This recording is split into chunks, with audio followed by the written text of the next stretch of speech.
বাংলাদেশের নাগরিক হিসেবে আমাদেরকে যদি জায়গা দিতে না পারেন তাহলে আমাদেরকে কিভাবে কি করবেন সেটা বলে দিন। আমরা কোথায় যাব, কোথায় থাকবো সেটা আপনাদের উপর নির্ভর করছে, আমাকে আদৌ থাকতে পারবো কিনা। গতকালকে চট্টগ্রামে দেখেছেন একজন 20 পানে আত্মহত্যা করেছে। কেন করেছে? যত্রতত্র চাঁদাবাজি সম্প্রদায়ের উপর। কেন সেটা হবে? আমরা কি মানুষ নই? আমরা কি মানুষ হিসেবে বাংলাদেশে বসবাস করবার যোগ্যতা নেই? আমরা কি কর দেই না? আমরা কি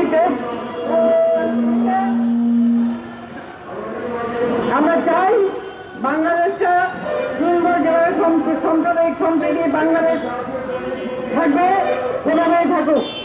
কথা বেশি বলতে চাই না, শুধু এইটুকুই বলতে চাই, আমরা বাংলাদেশে বসবাস করতে চাই।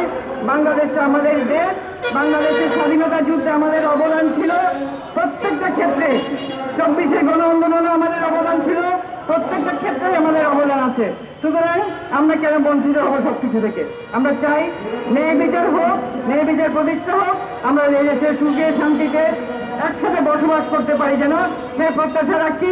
সবাইকে অসংখ্য ধন্যবাদ।